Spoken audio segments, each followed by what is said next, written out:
Hey everybody, welcome back to MACkiteboarding Wing Wednesdays.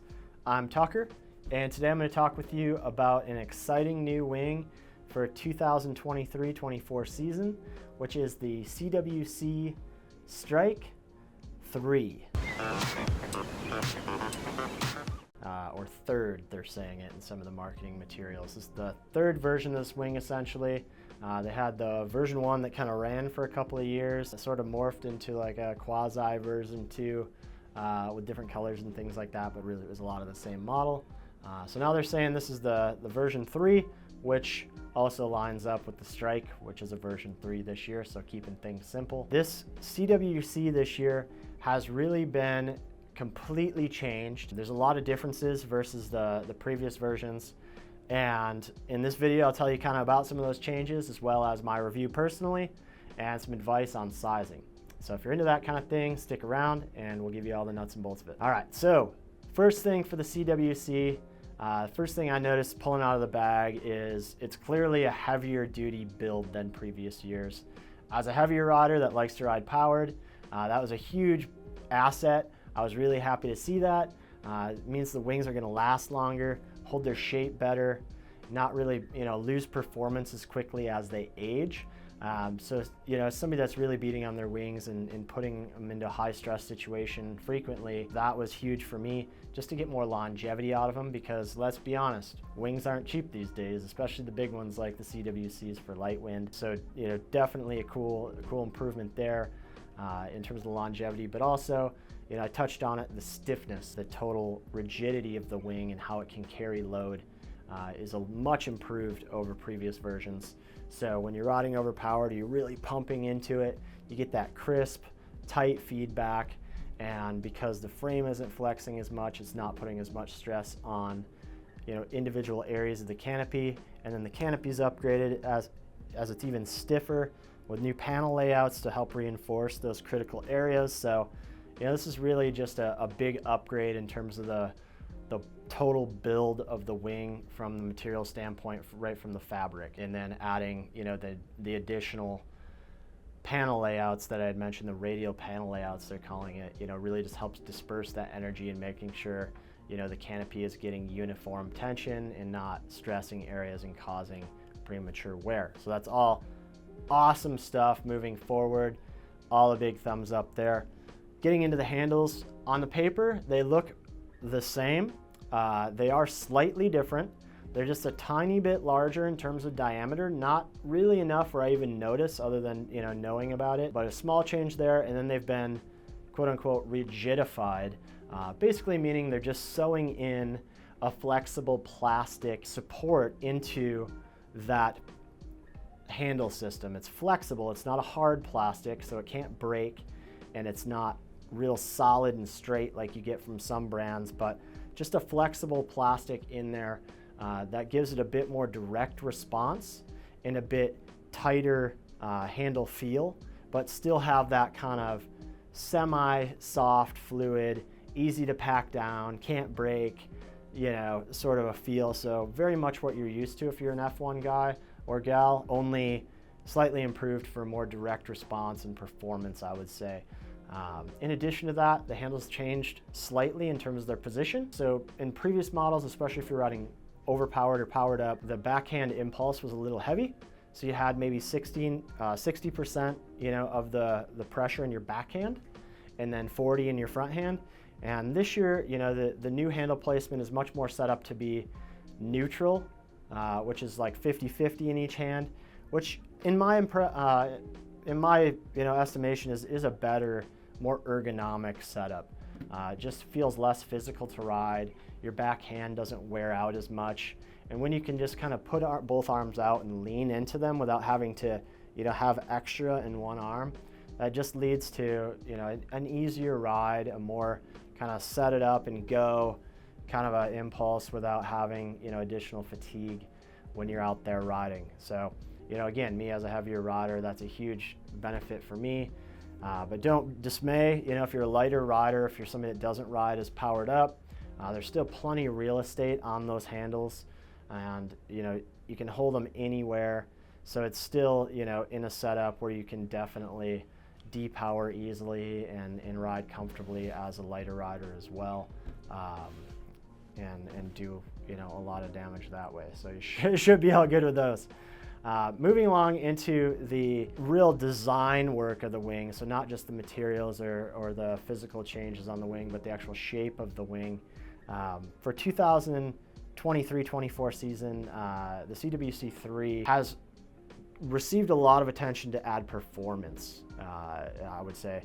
And by performance, I just mean efficiency, speed, upwind ability, you know, upper end range, really. So these wings are now designed to be ridden faster with more power. And I say that progresses along with the industry. You know, now there's more experienced riders, people that are wanting to ride faster in different styles. So there's a higher demand for that. Because of that, we are losing a little bit of grunt, we call it, or lift, in that it wants to lift your body off the water, wants to drive forward now a bit more instead. So with that in mind, we're suggesting people size up slightly, you know, either by like a half a meter in the smallest sizes, up to a full meter in the largest size, in the 5.55 kind of range. And that just has to do with the fact to making sure you have adequate power in the canopy. You know, whereas previous years you could kind of ride them underpowered and still be pretty happy. This year the wings are wanting to be powered to receive the most performance on the output. So sizing them up slightly to make sure you have that power available, you know, is really going to give you that extra level of performance. And, you know, because they have so much top end range, you know, you're not losing anything sizing up. You know, you're really gaining territory in terms of the range of the wing and your usability. You just want to make sure you size up so you don't lose that low end potential. So shifting your quiver slightly, or if you already have, you know, a larger wing that you can rely on, just knowing that you're going to need a little bit more wing if you're riding the same size as previous years. So that's something definitely to know. If you're a current Strike rider and you're loving them, and you want to size your quiver, and especially for the CWC, because we're talking about the CWC, and this is a light wind wing. You know, last year if you're on a 7, you're probably going to want to be in an 8 this year, and you're going to have more power from that wing. You know, you have a similar low end, but when you are taking off and riding, you'll have more speed, more power. So you can ride smaller foils and have more apparent wind and more fun in those light wind days. No one wants to just get up to ride around slow, at least I don't. You want to get up so you can build apparent wind, accelerate, and ride more powered up and have more fun, have more opportunity for performance. So that's what these are all about. They've definitely hit it out of the park with those intentions in mind. And once again, if you're a new rider, or if you're somebody that has, you know, an existing very grunty light wind wing, just remember to size up on these slightly. That way you're going to get that good low end, but also that great top end in performance, to really enjoy these wings to their maximum potential. They're not super stoked to be ridden exceptionally underpowered. You want to ride them with power so that they can give you that performance. Otherwise, you know, it'll still work. You can pump them up and get them rolling, but it's just not quite as fun and not quite as much potential that they could have. So that being said, we'll get into my personal review of these wings. I've been very, very happy with them. After I kind of sussed out their range and figured out how to pick a size on these, can't say enough about them. They still have that legendary F1 feel, which I equate to having a very lightweight feel when you're flagged out, very balanced, very surfy, excellent luffing, just that wing that you can hold the leading edge and go ride waves and not even look at it, not even think about it. A wing that when you're holding it in your hands and maybe you're learning or you're pumping up on a light wind day, they're very light still, very efficient and just fun. F1 equipment in general is always very intuitive, easy to ride, and also high performance, and these definitely tick all of those boxes, so I'm pretty amped on that. The handle improvements are all positive for me. All the new materials are excellent. They're proven materials that have been in the industry a long time, so it's stuff that doesn't have a question mark behind it, so to speak. So it's stuff you can rely on, which is always a comforting, great thought there. And they're also not coming really at a premium price tag for a large wing. they're right in there around $1,300 to $1,500. There are wings this size that cost nearly twice that much. So you're getting a lot of performance, a lot of range for what you pay, and really there's not a lot of drawback for these wings. If I had to say anything negative about them, I would say that for some riders, especially beginner riders, in light wind, they're after something that has a compact span, that has a ton of lift and grunt to just kind of automatically put you on foil. And they've moved away from that slightly. So I think, accepting a slightly larger wingspan and a bigger size wing size up is the way to remedy that, but it's not going to provide the same ease of use, pull and go on the same size as previous years. So as long as you know that and you're sizing appropriately, I'd say it's not even necessarily a bad thing.